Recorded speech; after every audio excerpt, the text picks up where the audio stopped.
मी अंजू बाळासाहेब माने, कचरा वेचक, घरोघरी कचरा करणारे गोळा दुकानातले. आणि ते का झाडू घेऊन आले ना सोसायटी, तर माणसं काय करतात, कचरा असा गाडीवर फेकतात ना, खाली पडतो इकडे तिकडं.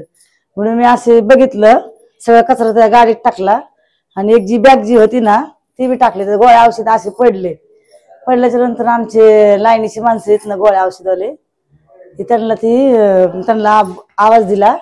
म्हणलं काय गोळ्या औषध आहेत. मग ते पुस्तक होतं आणि ते करून नाही का सगळीकडे नोंदणी चालली होती फोन करून. मग ते मुलगा म्हणला मावशी बॅग बी आहे. तर ती बॅग नाही का पूर्ण पैशाने भरले होते, त्यांनीच खोलली त्या मुलाने. मग खोलल्याच्या नंतर मग ते माणूस हायपाय झाला. 2 तास ती बॅग पैसे म्हणलं मी कुणालाच नाही दिले, जवळ ठेवले. म्हणजे जेव्हा माणूस येईल ना त्याला देणार. कुठल्या सोसायटीतली घटना काय? म्हणजे आता सोसायटी नाही, सदाशिव पेठ. तुमचे आज सकाळपासून जवळपास सत्कार होत आहेत. आमदार हेमंत रासने असतील किंवा इतर पक्षातले इतर पदाधिकारी असतील, सर्वांनी सत्कार केला. कसं वाटतं? छान वाटतं एकदम. प्रेरणा मिळते का? हो हो हो, कष्टाचीच प्रेरणा आहे.